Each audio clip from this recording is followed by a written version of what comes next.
Hey guys, तो आज का टॉपिक है कि क्या लोकी जिंदा है या वो मर चुका है। और मैंने ये सवाल कुछ दिन पहले अपने कम्युनिटी टैब में भी पूछा था आप लोगों से, जिसका मुझे मिला जुला रिस्पॉन्स मिला।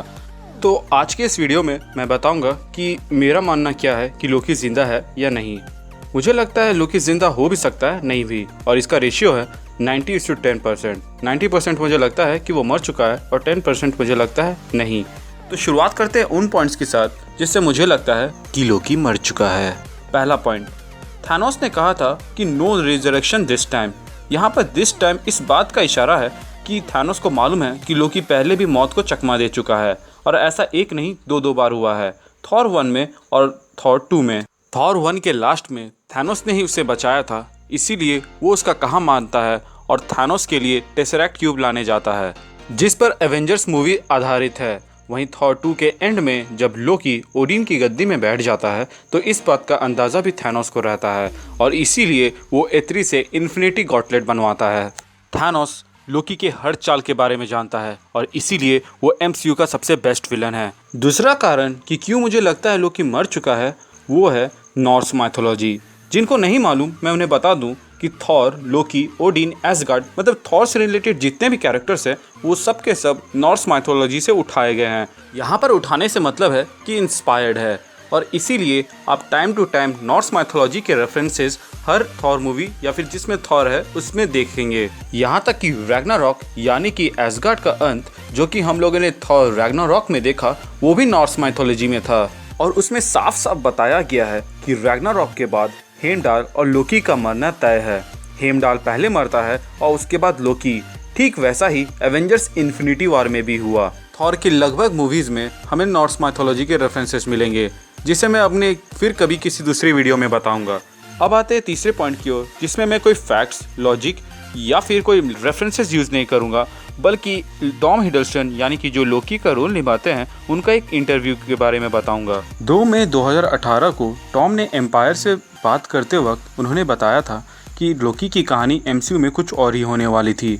उन्होंने कहा था कि लोकी थॉर 2 में ही मरने वाला था, लेकिन थॉर 2 के टेस्ट स्क्रीन के दौरान ही ऑडियंस ने जब लोकी के डेथ को देखा तो उन्होंने कहा कि लोकी जरूर वापस आएगा, वो गॉड ऑफ मिस्चिफ है। के बाद स्क्रिप्ट में थोड़े चेंजेस हुए।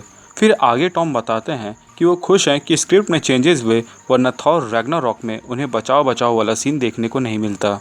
तो गाइज, आप लोग देख सकते हैं कि एमसीयू में लोकी का बहुत पहले ही एंड होना था, लेकिन वो नहीं हुआ। अब एक नज़र उन थ्योरीज में भी डाल लेते हैं कि कैसे लोकी जिंदा है, और इसके ऊपर 2 फैन थ्योरीज जो टॉप में चल रही है, मैं उसका ब्रेकडाउन करता हूँ।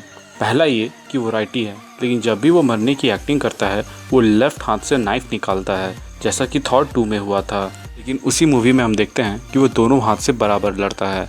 और अगर आप इस सीन को एनालाइज करें तो आप यहाँ पे देख सकते हैं कि थानोस के लेफ्ट और लोकी के राइट में इबोनी मॉ और कल ऑब्सीडियन है, वहीं थानोस के पीछे प्रॉक्सिमा मिडनाइट है। तो ये बात तो साफ है कि अगर वो राइट हैंड यूज करता तो इबोनी मॉ अपनी टेलीकिनेसिस पावर से उसे रोक सकता था, वहीं लेफ्ट हैंड से यूज करने से वो किसी के नजर में नहीं आ रहा था सिवाय थॉर के। वहीं दूसरी थ्योरी जो कि बहुत ही अपीलिंग है कि ब्रूस बैनर के रूप में लोकी अर्थ में है और हेमडाल ने उसे वहां पर भेजा, और इसीलिए ब्रूस बैनर हल्क में नहीं बदल पा रहे थे।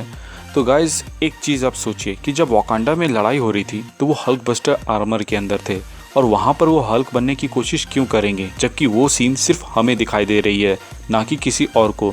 तो किसी को जताना कि वो हल्क बन पा रहे हैं या नहीं, ये चीज़ वो न्यूयॉर्क में करते तो चलता, लेकिन वो हल्क बस्टर के आर्मर के अंदर ऐसा क्यों कर रहे थे।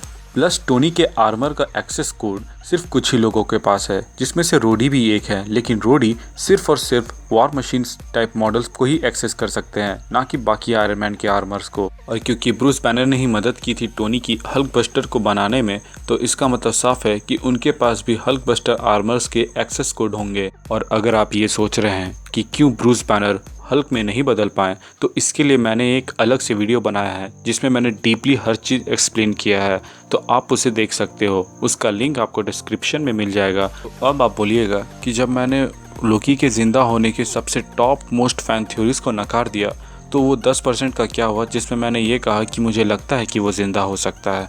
तो गाइज, मेरे 10% इस थ्योरी पे हैं कि जब लोकी टेसरैक्ट ऑफर करता है तब वो उस सीन के सबसे बीच में खड़ा रहता है, लेकिन जब थानोस और हल्क की लड़ाई ख़त्म होती है तब हम देखते हैं कि वो बहुत ही किनारे से आ रहा होता है और इमोशनल डायलॉग्स बोलते हुए एक नाइफ से थानोस की ओर हमला करता है, जो कि एक बेवकूफ़ी भरा कदम था। और मुझे लगता है जब थानोस और हल्क की लड़ाई हो रही थी तो लोकी अपना एक कॉपी बनाकर वहाँ छोड़ जाता है और उस शिप के ऊपर में ग्रैंड मास्टर की शिप जो क्रैश हुई थी थॉर रैग्नारॉक में, उसे लेकर वहाँ से रफू चक्कर हो जाता है।